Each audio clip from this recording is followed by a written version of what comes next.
हरियाणा के मुख्यमंत्री मनोहर लाल और गृह मंत्री अनिल विज की हत्या कर देने की धमकी। सिरसा के ऐलानाबाद का निवासी है आरोपी की पहचान एडवोकेट जनरल सिंह बराड़ के रूप में हुई। पुलिस ने देर रात आरोपी को किया गिरफ्तार। ऐलानाबाद पुलिस ने आरोपी को कोर्ट में किया पेश। कोर्ट में पेश होने से पहले आरोपी मीडिया से हुआ रूबरू। किसान आंदोलन में शुभकरण सिंह की गोली लगने से हुई मौत से नाराज था आरोपी एडवोकेट जनरल सिंह ने गोली चलाने के आदेश देने वालों के खिलाफ कार्रवाई की मांग की है। कार्रवाई नहीं हुई तो सीएम मनोहर लाल और गृह मंत्री अनिल विज की हत्या करने की धमकी। 1 महीने में सीएम मनोहर लाल और गृह मंत्री अनिल विज की हत्या करने का किया था ऐलान। हरियाणा के सीएम मनोहर लाल और गृह मंत्री अनिल विज को सिरसा के एक व्यक्ति ने मारने की धमकी दी है। धमकी देने वाला व्यक्ति सिरसा जिले के ऐलानाबाद का निवासी बताया गया है। आरोपी की पहचान एडवोकेट जनरल बराड़ के रूप में हुई है। फिलहाल पुलिस ने मामले की गंभीरता को देखते हुए आरोपी के खिलाफ मामला दर्ज कर जांच शुरू कर दी है।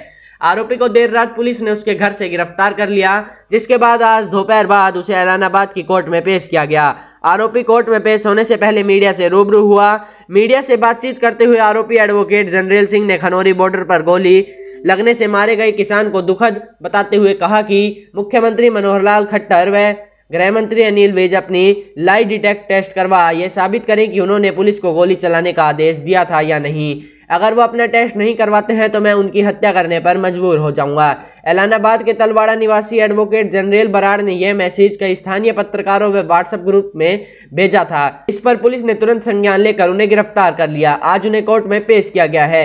फिलहाल इस मामले में पुलिस कोई भी बयान देने से बचती नजर आ रही है। मैं ना मेरा हिंसक कोई मामला है। जिस तरह से देश के लोकतंत्र को कुचलने की कोशिश चल रही है, किसान आंदोलन में शुभकरण की हत्या, एक 17 साल का बच्चा है उसकी हत्या करना, लोगों को उनके आंदोलन के अधिकार से रोकने का एक हथकंडा है।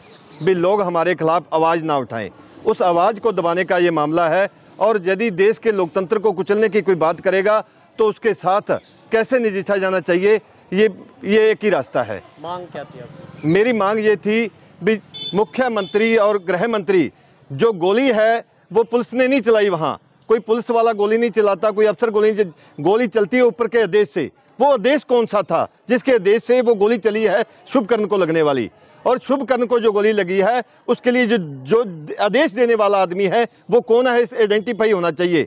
वो मुख्यमंत्री, वो गृह मंत्री, वो भारत का गृह मंत्री, वो प्रधानमंत्री, इन चारों लोगों के बिना कोई भी पुलिस वाला गोली कभी नहीं चलाता। तो और मैंने ये मांग की है मुख्यमंत्री और गृह मंत्री हरियाणा से, यदि मतलब गोली चली है आप अपना लाई डिटेक्ट टेस्ट करवा के लोगों के सामने सच सामने आए, अपना लाई डिटेक्ट टेस्ट करवा के सिद्ध करो ये आपके देश से नहीं गोली चली है, ये उन्होंने अपने आप गोली चलाई है। पहले वो दोनों की हत्या करने की आपने बात की है। देखो ऐसे यदि मैं जब देखता हूँ वो 22 साल का नौजवान है, शुभकरण 22 साल का नौजवान है, और 22 साल का मेरा एक बेटा 21 साल का, एक 22 साल का, रात को मुझे उठाते हैं वो आके, मुझे सपनों में आते हैं, मेरे हरदम जहन में रहते हैं, पापा यदि हमारे साथ ऐसा हुआ था तो आप फिर भी चुप बैठ जाते। यदि उस बच्चे की जान गई है उसके न्याय के लिए, देखो इस तरह यदि हमारे को दबाया जाएगा, यदि लोगों के आंदोलन को दबाया जाएगा, ये सीधा सीधा लोकतंत्र पे हमला है, लोकतंत्र की हत्या है। जो इस भारत के लोकतंत्र को दबाने की कोशिश करेगा उसके साथ हमें इसी तरह लड़ना होगा। मैं गांधी का भक्त हूँ, मैं गुरु तेग बहादुर, गुरु अर्जन देव का भक्त हूँ, लेकिन यदि कोई हमारे लोकतंत्र को, जिसको पैदा करने में हमारे लाखों करोड़ों लोगों ने कुर्बानियां दी, यदि इसको कोई खत्म करने की कोशिश करेगा तो मैं भगत सिंह भी मेरे से दूर नहीं है, चंद्रशेखर आजाद, उधम सिंह भी मेरे से दूर नहीं है, गुरु गोबिंद सिंह मेरे से दूर नहीं है। यदि मेरे भारत को, जो ये हमने बड़ी मुश्किल से हमने इसको देश का रूप दिया है, इसको खत्म करने की कोशिश करेगा तो हमें उस तक पहुंचना, या तो वो अपना लाई डिटेक्ट करवा दे, नहीं तो 1 महीने का टाइम दिया मैंने उसको, 1 महीने बाद मैं उसकी हत्या करने को मजबूर रहूंगा। पुलिस ने गिरफ्तार किया है, किसी ने शिकायत करी है, किस तरह क्या? मुझे नहीं पता, इन्होंने मुझे रात मेरे 7:30 बजे मेरे घर पे गए हैं और मुझे वहाँ से गिरफ्तार करके ले आए हैं और मैं इनके साथ आ गया। मैंने क्या विरोध करना था? क्या शिकायत आपके खिलाफ क्या लगाया इन्होंने? पता नहीं, इन्होंने अभी तक तो मेरे से तो खाली कागजों पे साइन करवा रहे हैं, क्या लगाएंगे क्या नहीं लगाएंगे मुझे नहीं पता।